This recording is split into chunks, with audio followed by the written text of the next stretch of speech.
Welcome to Foundation Friday. The dedication and covenant of silent unity was signed on December 7th, 1892 by Charles and Myrtle Fillmore, founders of the Unity movement.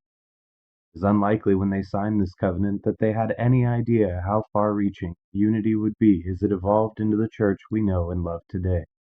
We invite you to join us as we explore and share some of the original ideas, teachings, and writings of the men and women who created the foundation of the Unity Church. Hi, happy Friday. Thank you for joining us today for Foundation Friday. Today, I thought it might be fun to kind of take a look at the backstory of Myrtle Fillmore, co-founder of Unity, the church, the religion, the spirit that we enjoy today. Anytime we watch a good movie or read a good book, there's always the backstory that kind of gives you a feel for who our characters are. And I thought, what a great idea for Foundation Friday. And if you like it, we might do some other backstories. So my research today came mostly from Wikipedia and truthunity.net. So much good information there. But let me share with you what I found. Myrtle Fillmore was actually born Mary Caroline Page, so her name was never Myrtle. I thought that was pretty interesting. She was born on August 6th in 1845 in Pagetown, Ohio. Now, 1845, trying to imagine what the world, what the country looked like. I did a little research on Pagetown and found out that it was laid out in 1837, less than 10 years before Myrtle was born, by Marcus Page, Pagetown. He immigrated from Broome County in New York in 1817 with his family. Marcus sold the land to his brother William in 1819. A post office called Pagetown after the principal family in the community was established in 1866. So when Myrtle was born, there wasn't even a post office in this town. Pagetown was never a thriving community and reached its zenith between 1830 and 1900. At its peak, it contained a small hotel, tannery, carding mill for wool, and iron foundry. The only church was a Methodist church, and it was built in 1866. The town's two most notable figures were Daniel Leonard Page, who was born 1216 in 1842, and he was a Civil War commander in the Union Army and later became one of the founders of Joplin, Missouri. And Myrtle Page Fillmore, the woman whose backstory we're doing right now.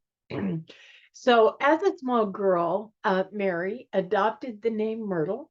She wanted to be a school teacher when she grew up with the intention of teaching children to make the world a better place.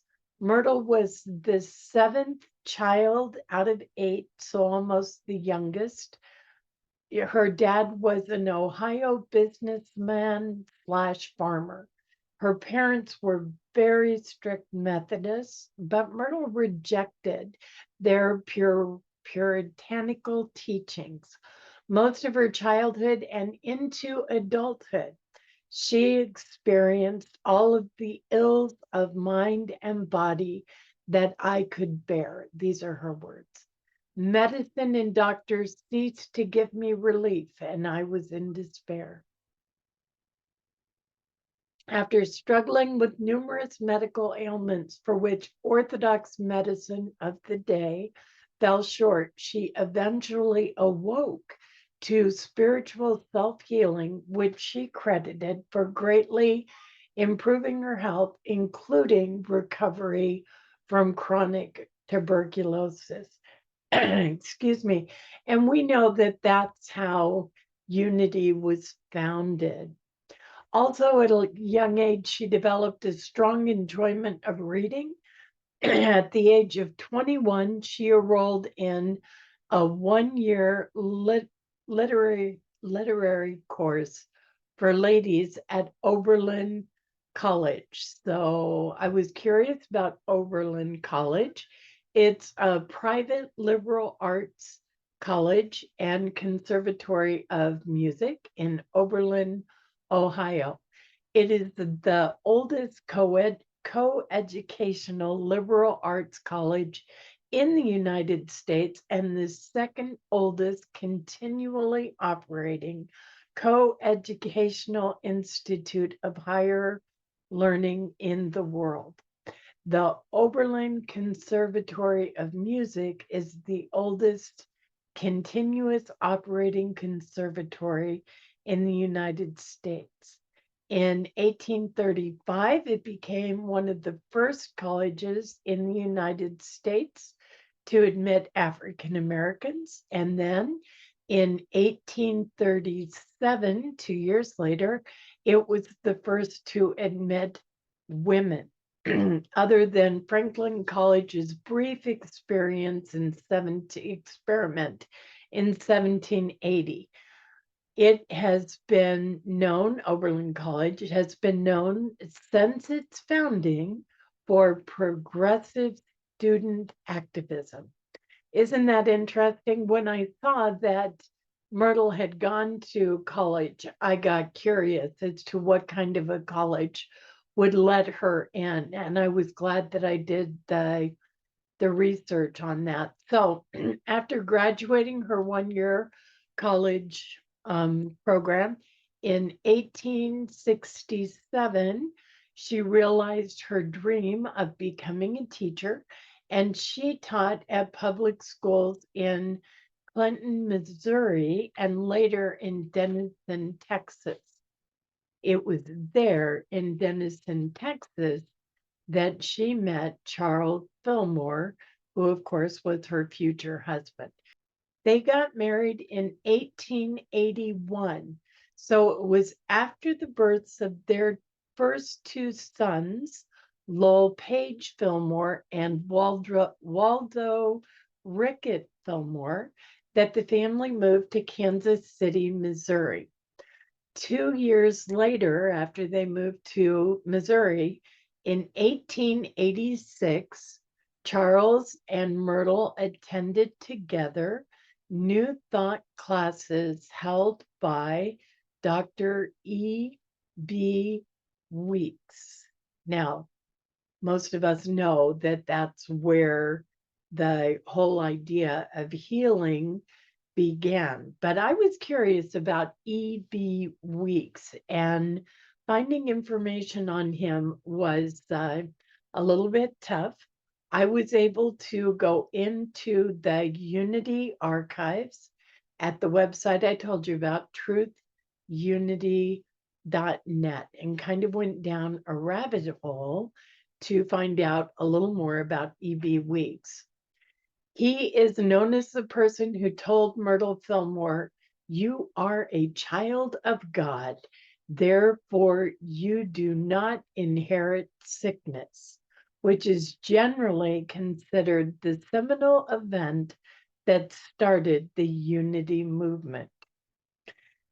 At least one hymn was written by E.B. Weeks, and that shows up in Clara Scott's 1896 hymnal, Truth in Song, hymn number 25, and it was called Children of God. James Dillett Freeman says in The Household of Faith that Dr. Weeks was sent to Kansas City from Chicago as a representative of the Illinois Metaphysical College, which had been founded shortly before by Emma Curtis Hopkins. And Tim Witherspoon speaks disparagingly about E.B. Weeks in The Essence of Unity, clip 20. Okay, so I went to truthunity.net and found The Essence of Unity, clip 20, and I took a couple of notes from Tom Witherspoon's talk. And where he mentions E.B. Weeks, he says that E.B. Weeks was an unsavory character. He studied with Emma Curtis Hopkins from 1885 to 1889, but she didn't like him very much. So she sent him out of town touring just to get him out of Illinois over and over again. And that's why he was in Kansas City when Charles and Myrtle went to that service, those classes that he was teaching. Tom Witherspoon offers this as an opportunity to really see the Christ within. Even though E.B. Weeks was known as an unsavory character, Myrtle was able to behold the Christ within him, and the words that he spoke, that you cannot inherit sickness, that God is your Father, and you are in essence perfect and whole, were the words she used to create affirmative prayer. And that's where unity started, through affirmative prayer and sharing affirmative prayer. Myrtle subsequently recovered from her chronic tuberculosis and attributed her recovery to the use of prayer and other methods learned in Weeks' classes. Charles also began to heal from his childhood accident, a development which he too attributed to following this philosophy. Charles became a devoted student of philosophy and religion. As soon as they began to realize that affirmative prayer could heal the human body here and now, they began to have prayer circles in their home. They invited their friends, their neighbors, anyone and everyone who they could think of to come and join them in celebration of affirmative prayer that eventually has led us to where we are today.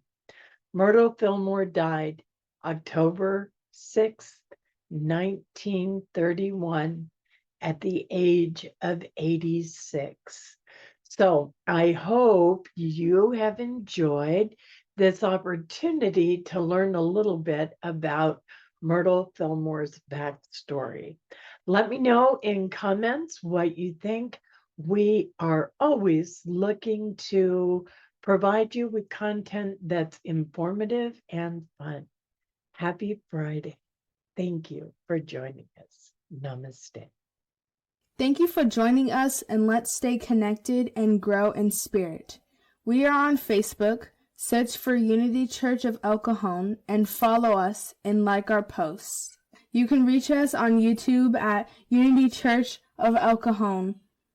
Please subscribe to our channel, watch our videos, and leave comments which can help us improve. We are on the web at unityofelcajon.org. Email or call our church office to receive our weekly newsletters, which lists all of our activities and opportunities to learn and grow together.